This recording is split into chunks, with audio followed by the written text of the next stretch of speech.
सभी को नमस्कार। दोस्तों, आज के वीडियो में हम 13 और 14 जनवरी के करंट अफेयर को कवर करने वाले हैं।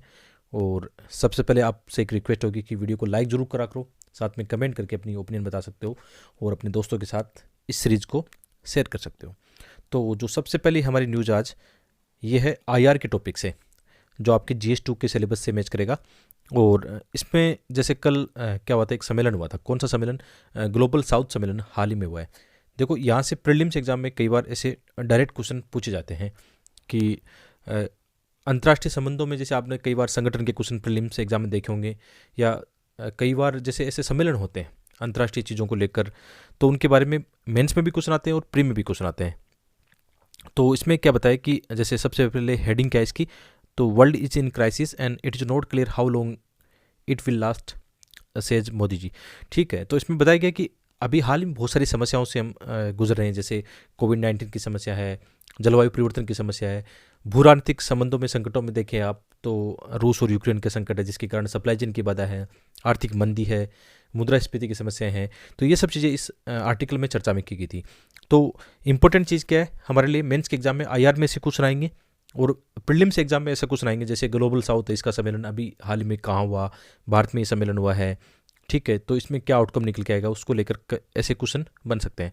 जैसे सबसे पहले यदि मेंस के एग्जाम में ऐसे क्वेश्चन देखें कि कैसे क्वेश्चन मेंस के एग्जाम में आ सकते हैं, तो यहाँ पे देखना आप 2019 में एक क्वेश्चन आया कि उभरती हुई वैश्विक व्यवस्था में भारत द्वारा प्राप्त नव भूमिका के कारण उत्पीड़न एवं उपेक्षित राष्ट्रों के मुखिया के रूप में दीर्घकाल से संपोषित भारत की पहचान लुप्त हो गई है।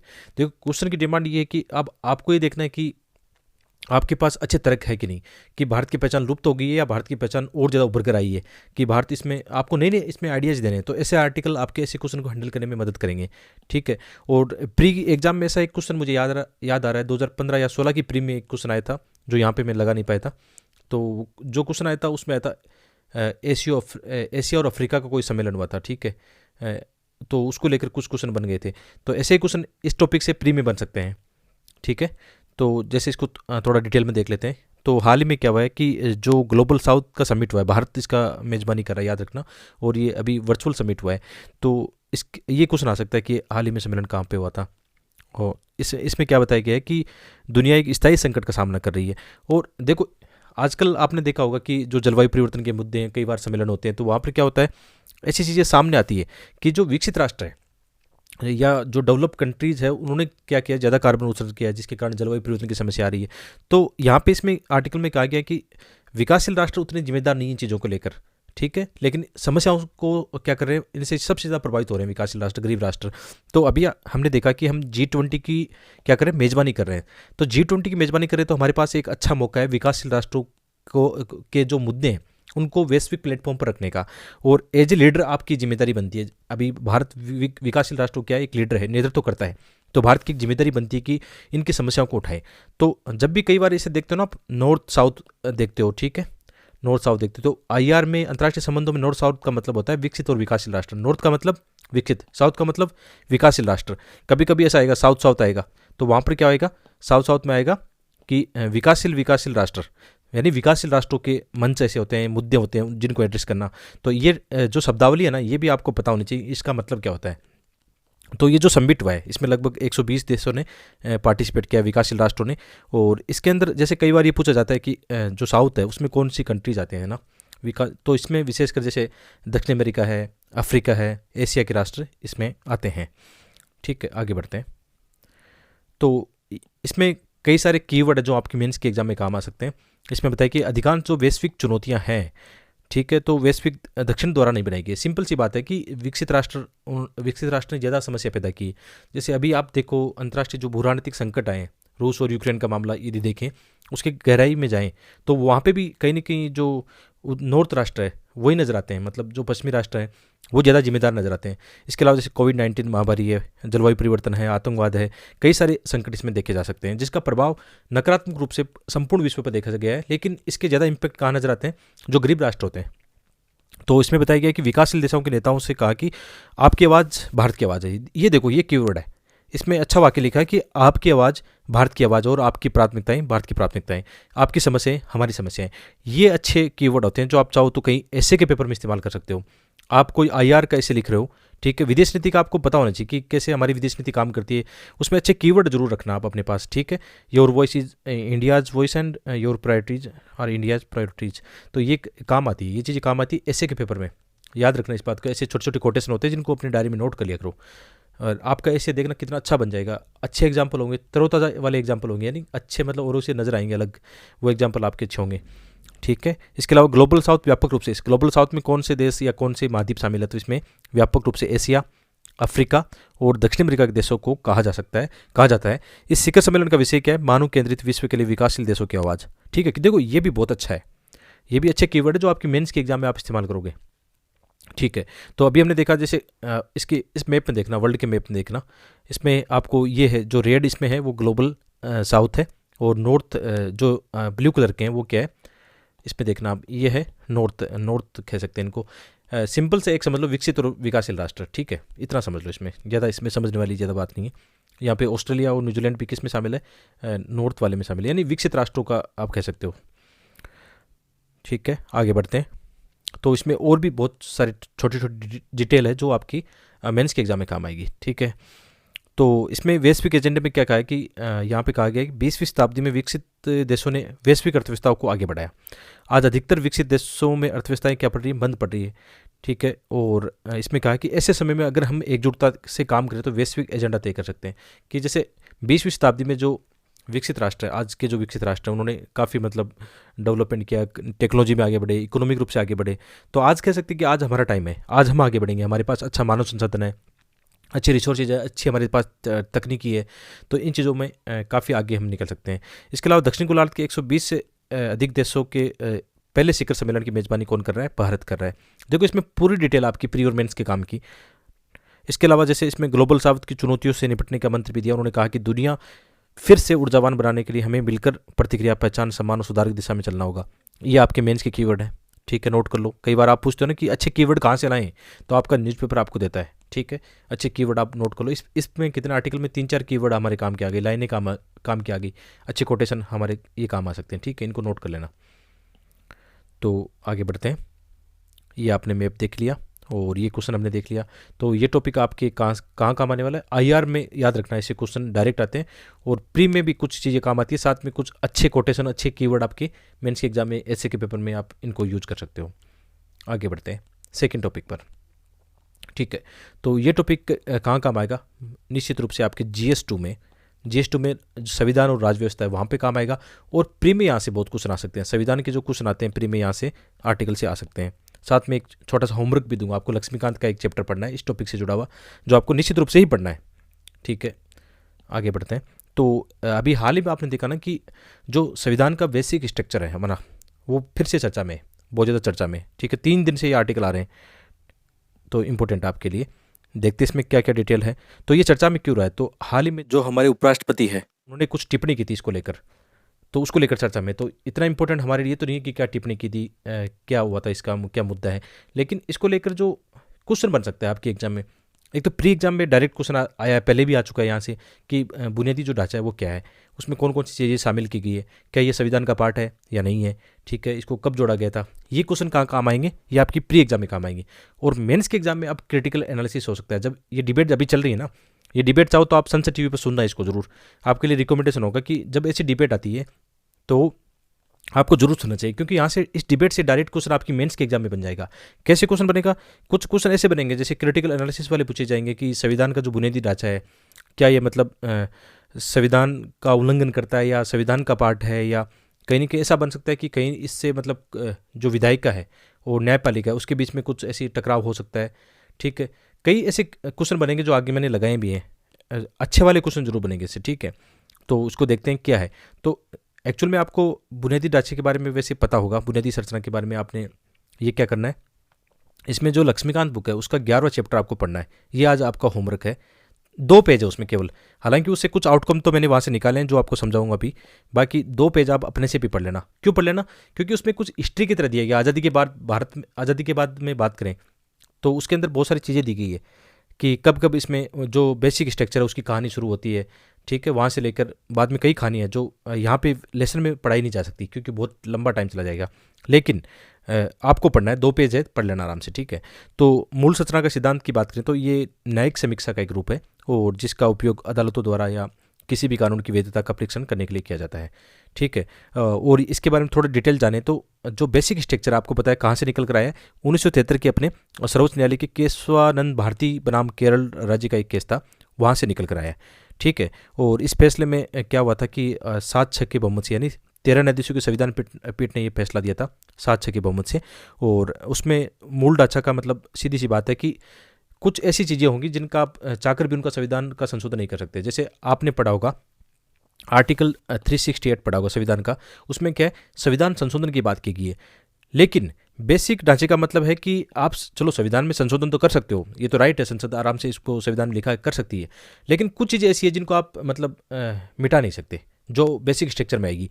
और उसकी एक लंबी लिस्ट है, उसमें यह भी कहा गया है कि समय समय पर सुप्रीम कोर्ट इस लिस्ट को अपडेट करेगी या इसमें कुछ फैसले आएंगे उसके हिसाब से इनको डालते जाएंगे, जो आगे एक लिस्ट हम देखने वाले हैं, सूची देखने वाले हैं, ठीक है। तो जैसे भारत का संघात्मक ढांचा है, ऐसी कुछ चीज़ें इसमें शामिल की गई है। तो सिंपल सी बात है, जैसे आप मूल अधिकार पढ़ते हो तो उसमें आर्टिकल 13 में क्या लिखा हुआ है कि संसद या विधायिका ऐसे कोई भी कानून को पारित नहीं कर सकती जो मूल अधिकारों को मतलब समाप्त करते हैं, ठीक है। तो इनकी न्यायिक समीक्षा हो सकती है, आपने कई बार देखा होगा, यानी सुप्रीम कोर्ट चाहे तो इनको वापस क्या कर सकती है, उस कानून को पारित नहीं करने देगी फिर न्यायिक समीक्षा के तहत। जैसे एक ये मामला अभी हाल ही में चर्चा है, जैसे एक जो न्यायाधीश नियुक्ति आयोग की संसद ने विधेयक पारित किया था, बाद में उसको वापस ले लिया गया, न्यायिक समीक्षा उसकी की गई। तो ऐसे मुद्दों में चर्चा में रहा है, ठीक है। तो आगे इसमें और देखते हैं क्या इंपॉर्टेंट चीज़ें हैं। तो इसमें कि यदि कोई कानून संविधान की मूल विशेषताओं को सत्य या कम करता है, ठीक है, नष्ट करता है, तो न्यायालय इसे क्या कर देगा, असंवैधानिक घोषित कर देगा, ठीक है।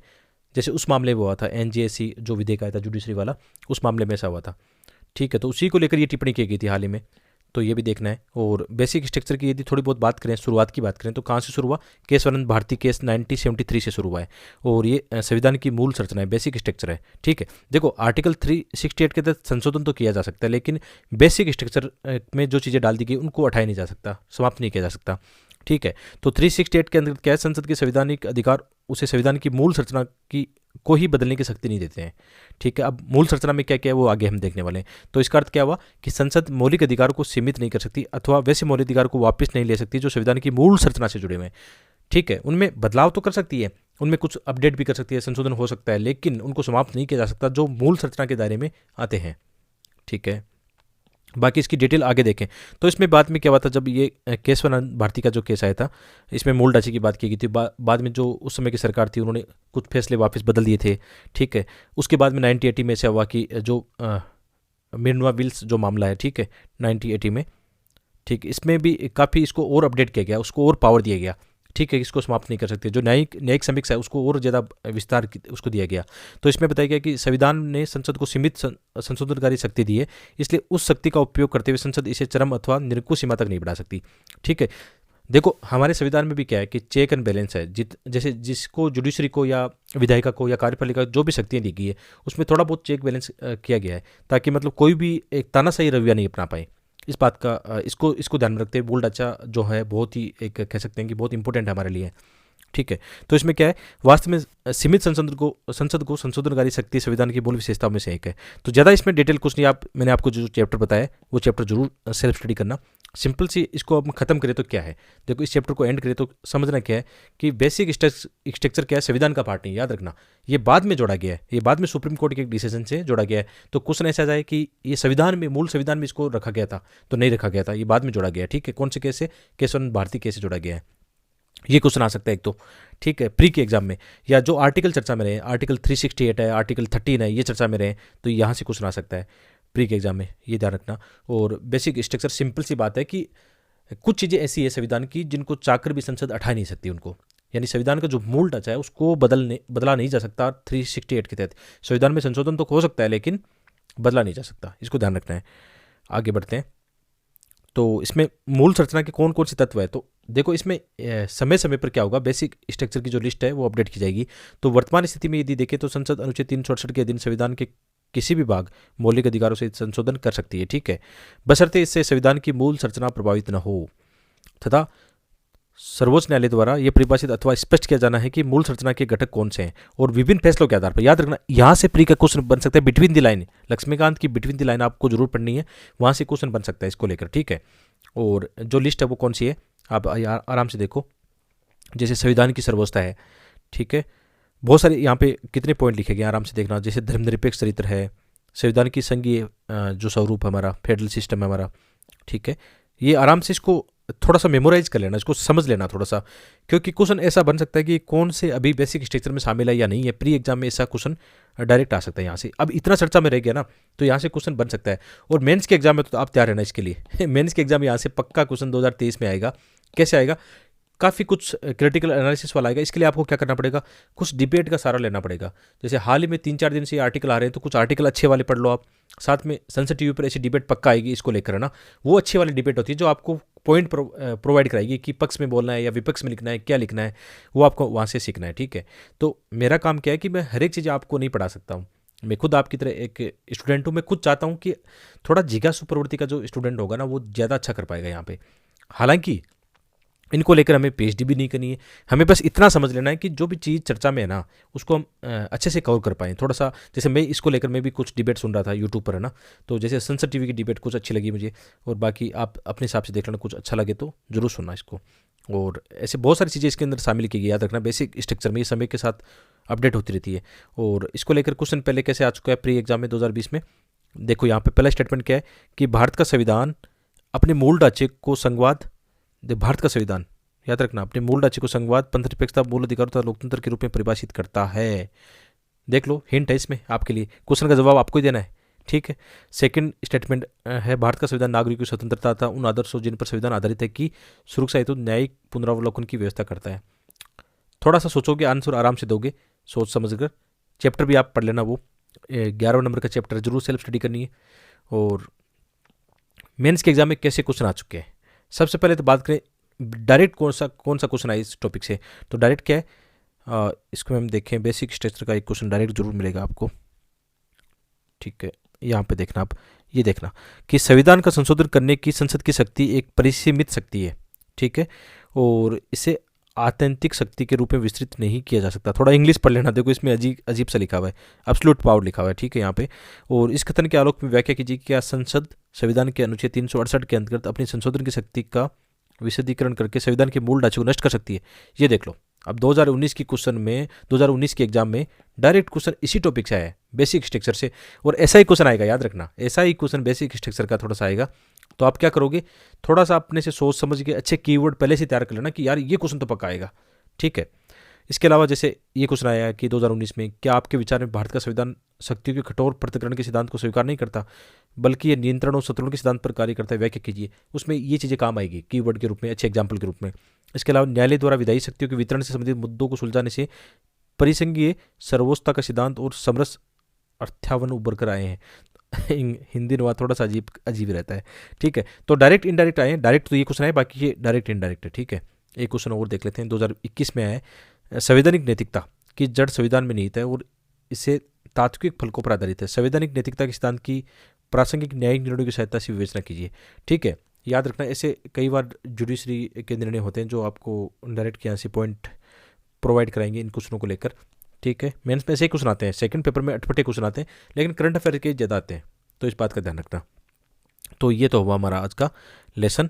और जैसे ये एमसीक्यू जो है संविधान के मैंने आपको प्रोवाइड करा दिए, एमसीक्यू हिंदी इंग्लिश दोनों में, जो 11th क्लास की एनसीईआरटी है न्यू वाली, प्लस लक्ष्मीकांत जो है, इनके एमसीक्यू मैंने बना दिए मॉक टेस्ट की तरह, आप इनको यूज में लो। जैसे ये चैप्टर पढ़ते हो, चैप्टर पढ़ने के एंड में, अच्छा आपने ये एमसीक्यू कैसे हैं, जैसे पहला चैप्टर पढ़ा उसमें कौन कौन से एमसीक्यू बन सकते हैं, लक्ष्मीकांत का आपने पहला चैप्टर पढ़ा, कौन कौन से एमसीक्यू बन सकते हैं वो मैंने प्रोवाइड कर दिया। यानी चैप्टर वाइज एमसीक्यू है, सबसे अच्छी बात अपने वाले एमसीक्यू कैसे चैप्टर वाइज है। तो आपने चैप्टर पढ़ने के बाद अपने आप को क्या करना है, चेक करना है कि इसमें आपने कितना अच्छा उसमें पढ़ा है, कितनी गलतियाँ आप कर रहे हो। फ़ायदा मिलेगा चैप्टर वाइज एमसीक्यू बनाने का फ़ायदा ही है, ठीक है। तो मिलते हैं एक और वीडियो में। और ये एमसीक्यू जो हमारी वेबसाइट पे, जिनका लिंक वीडियो को डिस्क्रिप्शन में, या आप खुद भी गूगल कर सकते हो, studyiswithdj.com, ठीक है। धन्यवाद।